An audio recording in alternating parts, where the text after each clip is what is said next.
Outre qu'il se situe à 2 pas de l'embarcadère, la première chose qui frappe dans ce projet, ce sont ses dimensions. 21 hectares en bord de mer et côté montagne. Le promoteur habite Moorea et a déjà bien avancé. Aujourd'hui, il y a une promesse de vente qui a été signée, qui arrivera en échéance en avril 2020. Il y a une grosse somme d'argent qui a été versée pour bloquer le terrain. J'ai déposé déjà 3 permis de lotir à l'urbanisme. Comme il s'agit d'une zone marécageuse et inondable, un déblai et un remblai de 65 000 mètres cubes est prévu, ce qui a contribué immédiatement à une levée de bouclier. C'est un projet qui est pharaonique. Déplacer 65 000 mètres cubes pour faire un remblai, pour moi, rien que là, ça m'interpelle.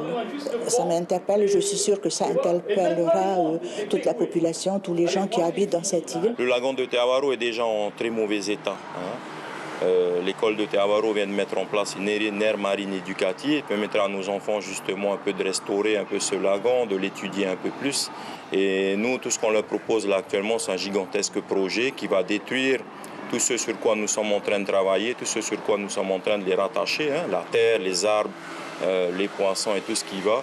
Dès ce matin, une bonne trentaine de personnes, dont plusieurs responsables d'associations, se sont rendus à la mairie de Teavaro pour scruter l'étude d'impact qui détaille le projet.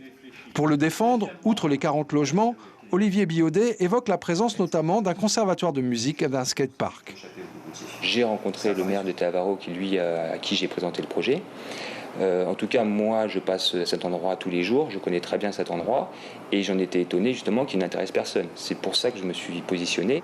Le maire délégué de Teavaro, justement, n'est pas apparu dans sa mairie ce matin. Seul un policier municipal était venu prendre la température. Et certains participants à la réunion ne cachaient pas leur colère. Nous, on est utilisateurs de lagon, on pêche, on mange ce qu'il y a à l'intérieur, on n'a pas envie d'être empoisonné comme ça. C'est un projet du XXe siècle, c'est un projet du Moyen-Âge. Sur le point de vue culturel, je ne veux pas que Moorea devienne comme Papeete ou autre. Et je pense que quelque part, il faut arrêter le saccage. Nous, on n'en veut pas. Chat échaudé, craint l'eau froide, donc il y a quand même beaucoup de développements en Polynésie qui sont mal faits. Donc je comprends que les gens soient vigilants. Moi, je dis qu'il ne faut pas être méfiant, il faut être vigilant. Et moi, je suis prêt à apporter les réponses pour expliquer ce que je veux faire. Voilà en tout cas un dossier qui risque de pimenter les débats à l'approche des élections municipales à Moorea. Olivier Biodet, lui, espère débuter les travaux d'ici à mai 2020. L'information en continu sur Polynésie la première, Internet et réseaux sociaux.